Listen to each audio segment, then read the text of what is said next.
Hello, my name is Nairi and this is Fly Little Birds, and this is all about fostering adoption and children that have suffered from childhood trauma. And we've got two adopted boys. We were foster carers as well. So I'm going to talk about the role of grandparents in adoption and fostering as well, and how they can help us and how to look at the role of the grandparent. So I have a mum available to me when it comes to helping me look after the boys, and I could not do without her. And she has been a real positive influence, not only for me and my husband, but also for the boys. And I think the thing is about relatives and close relatives is that they will understand what you're going through. You're going to be able to talk to them a little bit more about the problems that you're having with the children, and you don't feel embarrassed to kind of sometimes express that it's difficult and that you're struggling. You can do that more with your mum or your dad or a close relative. Sometimes with outsiders or friends or acquaintances or even social workers, you don't want to share when you're struggling. So the first thing to say to grandparents is that adopters and foster carers do struggle, even if they say they don't struggle, and actually you can be there to comfort them when it's really, really tough going. Also, I think it's another home. It's another home for your children to feel safe in.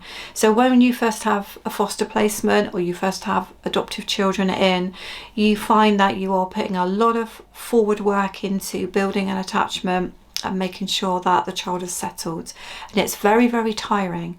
It's great, but it's very, very tiring. So very quickly you find yourself getting burnt out and needing to look around you for who is going to be giving you a little bit of respite. Now, you're not going to be necessarily in the way of allowing them to sleep over. You're not going to need lots of respite, but it's almost like what you need here and there is a couple of hours just to take a breather, have time to speak to your partner, your friends, and or even time just to go to the shops. And again, this is where a grandparent comes in, because you've got enough trust, hopefully, in your own mother or father that they are going to be safe with those children, and no doubt social workers would have checked that out as well. So obviously I'm assuming if this is, you have a good relationship with your mother or father, and so your children can go along and experience a different home. And the good thing about that is they learn that it's a different home again. So it's not what they've come from birth family. It's not the same as your home. It's a different home with a different layout and different rules. And what I always say to my mum is, what you do in your home with the children, they're your rules. And I say that to my boys. I mean, my boys are now 13 and 14, and they've been seeing my mum off and on over the years, and we've had them since they're 2 and 3. So they go along, and my mum will just let them snack a bit more. She'll sit down and watch the telly with them a little bit more, and they've got, different things they do there. There might be different games they access, or books, or telly programs, different food, and the house is a different layout. But what they learn is they're safe there. They're just as safe with my mum as they are with me. So it's not just us that can keep them safe. Actually, my mum can do that as well. And by doing that, they're building an attachment with my mum. And what you find with children is they need to build it with you first, but then they need to start trusting other people, other adults in particular. So that's another role grandparents can play, is offering a safe home for a couple of hours a week, which gives respite to the foster carer and the adopter, but also teaches the child that there's safety elsewhere in other people's homes. Another thing that grandparents can bring is wisdom. Now, I'm a grandparent myself, so this is where it gets really odd for Tim and I, because we have adopted.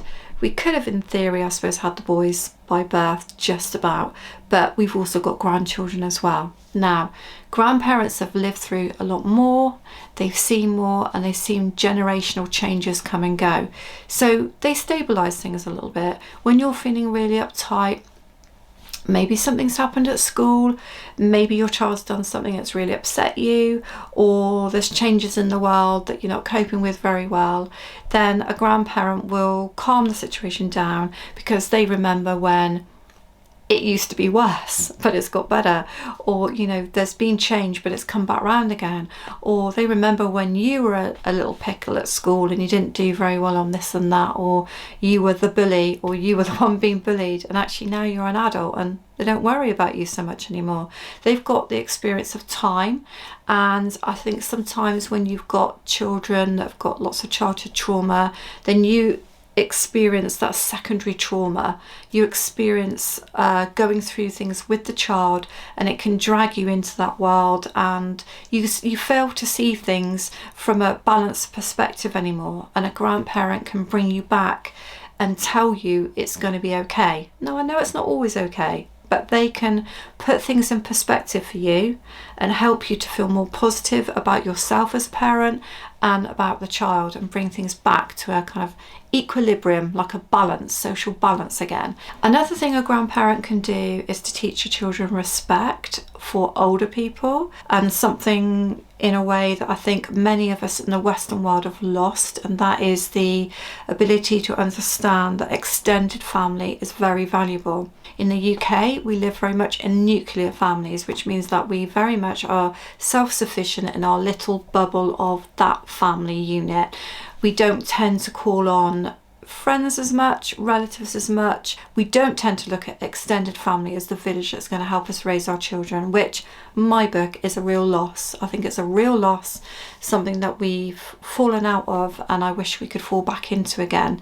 But grandparents can, if they can be part of how you're raising your child, and I don't mean interfering, but I mean part of helping you to make decisions with your child, a support network there for you, then they are going to soften things for you a little bit, and they're going to make you feel supported and protected as that nuclear family, because they're part of the extended family. And incidentally, if you have others that you can call on that you don't at the moment, aunties, uncles, long distance brothers, cousins, and actually you know they'd be brilliant with your children, then start to kind of call on them and use them more, because we need that village around our children. We've lost that, and that is another way that grandparents can help you. They can help you for children to understand that family is important, and they can help you to give your children respect for different generations, the older generation, that they have of you. They have something to offer us, they have wisdom to offer us, and we need to sometimes sit back and think about what they've gone through and what they can bring to the table for our children. And another thing that I found as well is that when my children are particularly challenging, so when the younger one is really going into a meltdown, sometimes I will need to maybe leave the home, and because my mum's not far away, I'll go and visit her.